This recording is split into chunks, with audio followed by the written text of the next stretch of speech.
dreams. Would you run onto a battlefield and dodge bullets to nurse soldiers back to help? I did. Hi, my name's Claire Barton. I spent my childhood quietly challenging the notion that girls could not keep up with boys. As a young adult, I was a teacher who fought for equal pay for both men and women. After teaching, I went to the aid of soldiers in the Civil War as a nurse. Finally, I founded the American Red Cross, an organization to help humans suffering in the face of emergencies. But wait, let's back up. I was born on Christmas Day, 1821, in North Oxford, Massachusetts. When I was 1 year old, my closest brother, David, taught me to ride a horse. He taught me to love nature, the outdoors, and animals. When it was time for me to start school, the other kids made fun of me because I did not speak properly. David convinced our father to allow me to be homeschooled. One day, David found me in the dampest, darkest corner of the cellar, crying.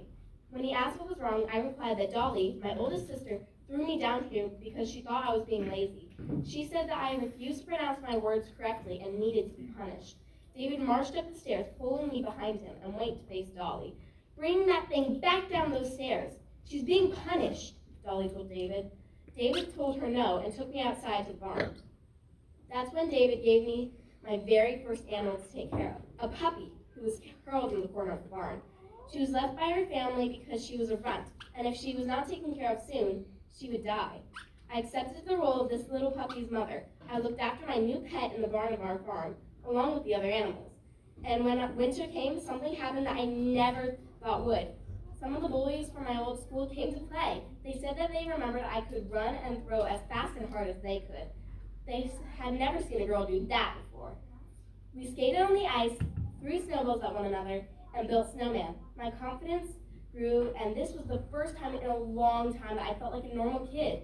But then, in 1833, a tragic accident happened.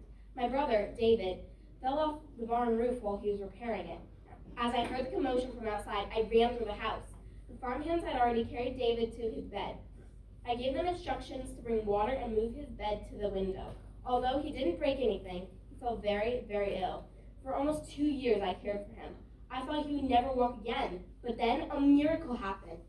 He stood, wobbly at first, but then he started to walk. He was better, thanks to my self-taught nursing skills. When people started to tell me to get a job at age 17, they said that I would make a good teacher and that I should work over the summer. I thought they were insane, for I was shy about speaking in public, yet they still pushed me to do it. I started out in a one-room schoolhouse in North Oxford. When I stood in front of my new class, I was so scared, but as I started to speak, my fear vanished. My fear really vanished when recess came about. I could outrun the boys and throw a ball just as far and accurate. I taught at North Oxford for 12 summers, and after a while, I started to get full-time job offers at schools. They told me I would work there full-time but still be paid a summer salary. I replied that I would only take the job if I was paid as much as a man. They thought it over and ended up saying yes. I taught at many public schools as I could over the next 10 years. I even tutored some kids in my hometown. In 1850, I went to work on my own education at the Clinton Liberal Institute. I got into the school and went the 100 miles to get there. After my mom died, I went to teach some kids in New Jersey. I stayed with a friend from the institute. One day, while I was on my way to work, I spotted some boys in the alley. I asked, "Aren't you supposed to be in school?" The oldest of the four replied, "There is no school for us, miss." After that, I went to open my own public school so all the kids could have equal education.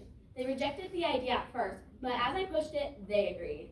I bought a small schoolhouse, and over the next few months, my friend Fanny Childs and I got it fixed up, painted, and furnished.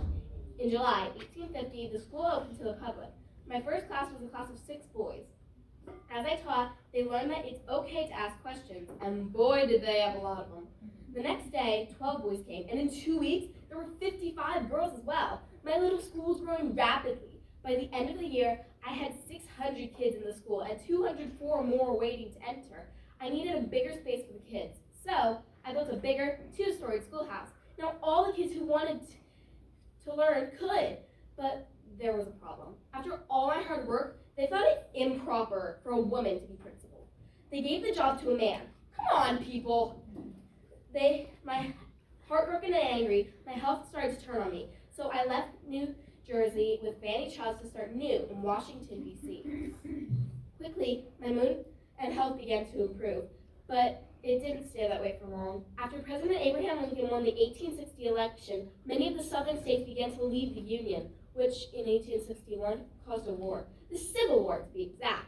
On April 6th, I joined the battle my own way. As a nurse, I was quoted saying, "I may be compelled to face danger, but never fear it. And while our soldiers can stand and fight, I can stand and nurse them." Although I had no nurse training, I quickly taught myself so I could help the soldiers in need, which, now that I look back on it, to teach myself to be a nurse might not have been the best idea, but hey, it worked. I delivered medicine, food, clothes, and water to the Union Army. After tending to so many hurt soldiers, I begged the general to let me come with him so I could help the people who needed me. After a long wait, he said yes, and I came to help as many men as I could. For weeks, I gave up my food to the people who needed it most and had many sleepless nights. When I was working on the battlefield, one of my most useful tools was my pocket knife. I would use it to remove bullets quickly. I would sometimes get so close to the battlefield that bullets would pierce my dress. After the Northern States victory, my health once again began to turn. The doctor said that the best thing to do was to go to Europe, of all places, so that I could get the fresh mountain air. I didn't argue and booked a ferry to Switzerland. I enjoyed my stay there and thought it fun to see the sights. After my contributions to the Civil War, I enjoyed the change of pace. During my stay in Europe, I met a man named Luis Apia. He was a member of the new International Red Cross. Their goal was to help people in Europe when natural disaster struck or when war broke out. In 1864, all member countries of the International Red Cross signed the First Geneva Convention. By signing the convention, it meant that you would not be able to choose a side during war, and that you could tend to wounded soldiers without being shot or captured. I thought this was an amazing idea and brought it back to me with me to America. When I got back, I asked Congress if I could start an American Red Cross. They said no. I asked again. They still said no. I ran my campaign for months, over and over, yet I still got the same answer, no. Finally, on March 10th, 1882, I got the answer that I'd been waiting for. Yes, I'd won. At first, the new Red Cross was quiet, but we still pushed to help as many people as we could. When a series of forest fires left many people homeless, we rushed to help, but the press was silent. And without any attention, I couldn't keep the Red Cross running. I didn't have the money to, and Congress said that they would not fund me.